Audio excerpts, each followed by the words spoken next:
Yeah, he's definitely on fire. Oh, I see flames. Fire! Oh, looks like everyone got sat on by a thick 500-pound truck.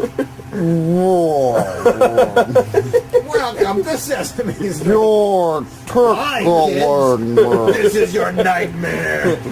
So, you may be wondering, is it a good idea to microwave a Tickle Me Elmo? Yeah. I'd say yeah. I mean, that thing is Satan, That thing is the and you might devil. as well send it back to hell. And the best way to do that? Light What's its your collarbone on fire. Short of a grenade, microwave is probably the best thing you can do. That's about it for this episode of Is It a Good Idea to Microwave This? Merry I'm Christmas. your host, Happy holidays. Jory Karen. Oh yeah.